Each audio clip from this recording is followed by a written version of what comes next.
Yeah. Huomenta. Very good morning, everybody. My topic today comprises principles of assessment, but in fact it should be some principles of assessment because of the time limits we have today. Why all this talk about assessments? Because it's about quality. It's about quality assurance of the programs, of the institutions, and of course of the universities nationally.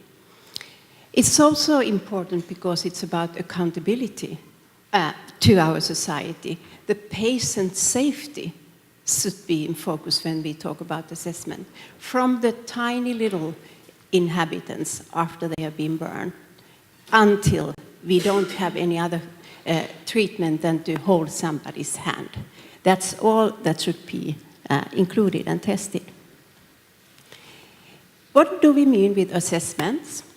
It's about measurement, and it's also documentation of students' learning progress. It's always a sample of how much of the expected learning outcomes of the course students have achieved, and it's also a process of making a judgment of the students. It's an important part of the whole assessment. So that's how we end up in the first principles. Assessments should be aligned with learning outcomes and expected competencies. It means in practice that we all have these learning outcomes in our syllabus or other guidelines. We should find the learning outcomes in the teaching and learning activities during the courses, and those learning activities should be aligned with assessments. So perhaps learning outcomes 1 and 2 are those ones we can assess with the written assessments, or also we perhaps have to have practical assessment, essays, etc. But that's not the whole circle. Of course, the learning outcomes have to be checked against the assessment system, and the assessment system should have an impact on what's in their courses. Perhaps we have to review the teaching and learning activities, or we have to review the learning outcomes. So, before you construct your assessment, define the learning outcomes and competencies that are tested so that there is a consistency between the assessment and the outcomes. As you see, my lecture is very back to earth because I want it to be a very practical one so you can get something with you. The purpose of assessments, there are lots of those. I have only taken in my presentation 2 of those. Summative assessments, everybody knows it's about assessment of learning. They are usually at the end of the course, and they determine the student's achievement of the learning outcomes, and usually recorded as grades or scores. So it means that we have to decide if the student is allowed to proceed in the program. Do the students have enough knowledge and competencies to be able to continue in the program? One of the purposes is assessment for learning. It means formative assessments. They are usually done during the course, and together with feedback, it's aimed to shape the students' future learning, and it's aimed to help the students to achieve their learning outcomes.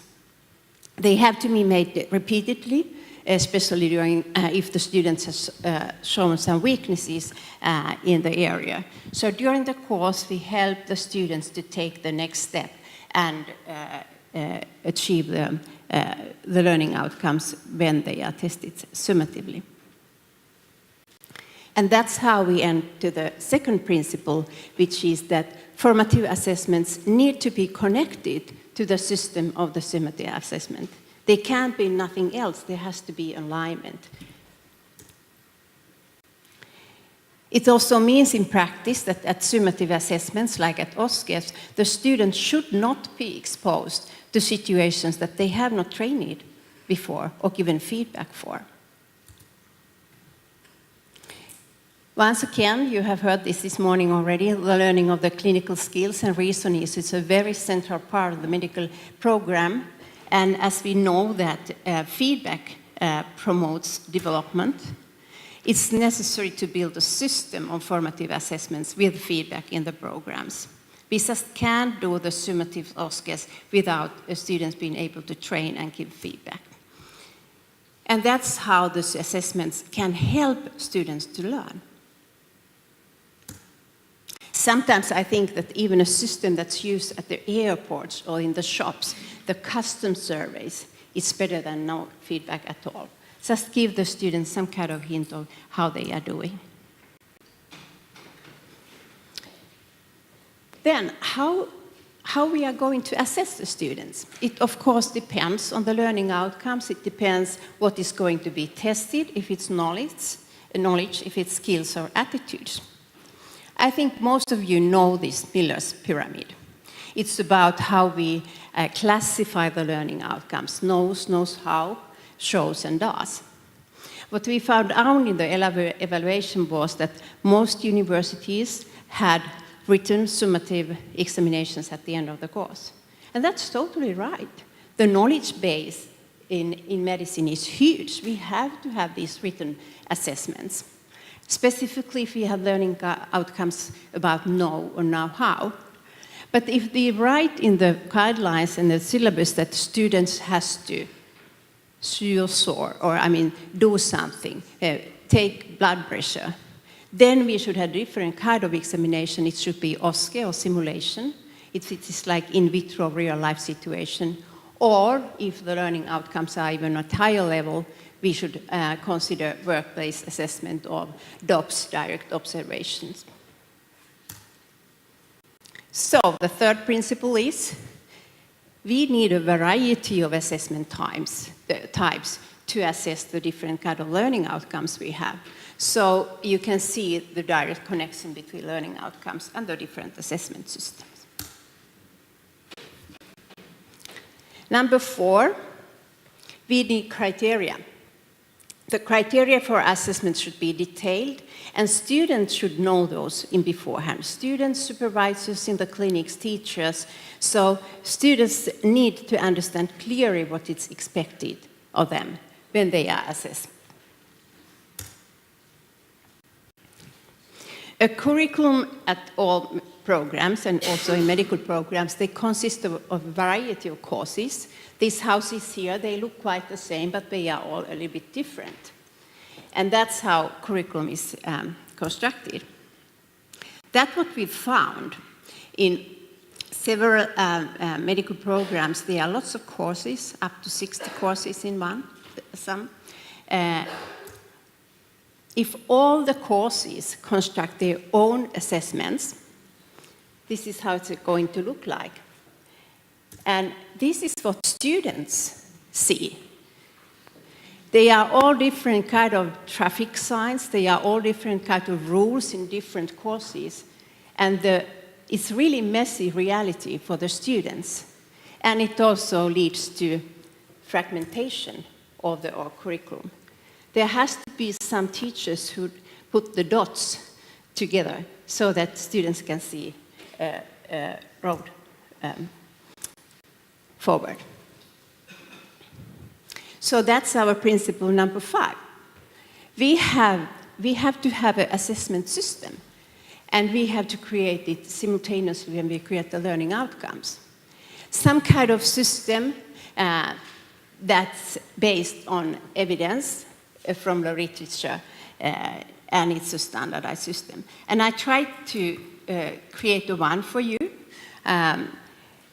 One possibility would be have an examination committee with the overall responsibility, like for blueprinting or analyzing the results for curriculum development. I think most of the universities have what we call study year leaders with their committees. They could have the responsibility for blueprinting and allocating the items. Items mean questions, and finalizing the assessment. And then we need the course leaders and the teachers writing the questions, the items, based on the learning outcomes. And people and teachers are afraid in that kind of system that they will lose their autonomy. But this is not about the autonomy. This is just to share the knowledge the teachers have and make it easier for students. I mentioned blueprint. It has been mentioned several times. This is just one example of a very overall blueprint. It means that it shows what's going to be assessed in relation to the learning outcomes and the different domains. For example, for year 1, when we know the learning outcomes, we can decide which areas are going to be tested with the written examination, for which we should have an OSCE, and so on. And you can basically blueprint everything. You can blueprint just everything, but this is an overall plan. So, principle 6 is that we have to have a program assessment that's created for the whole program and blueprinted against the curriculum learning outcomes, and so that the assessment support the curriculum learning outcomes. So we have to show the students, the teachers, where we start, what's the starting point, and what's the final destination. Otherwise, you cannot choose the best route. And final principle I'm talking about today is what we usually forget, and it is that we should use the assessment results for the improvement work of the whole program. We should share the results with students, with teachers, the committees. Perhaps we should change the course content. If there's an area where students really fail, lots of them fail, we should change the design. Or maybe we have to revise our assessment content. Maybe the examination wasn't good enough. Or change how we teach, or change the assessment methods. So create a real plan, do, study, act circle, quality circle for the assessments. All of this you are allowed to take home, but what I think it boils down to, what's really core, is how important the learning outcomes are. It's important to put a lot of time to think about what we want students to learn. It's about quality assurance for students, for teachers, for patients, and for society. So let's start to construct and build the road so that students show it clearly for students what we are going to. It may be easy, or it may not. I personally have been a part of a constructing assessment system that wasn't easy. It wasn't quick either. But I have to say that as a teacher, it was one of the most rewarding, one of the most interesting work I have ever done. And it's part of the lifelong learning. So good luck, and thank you for your attention.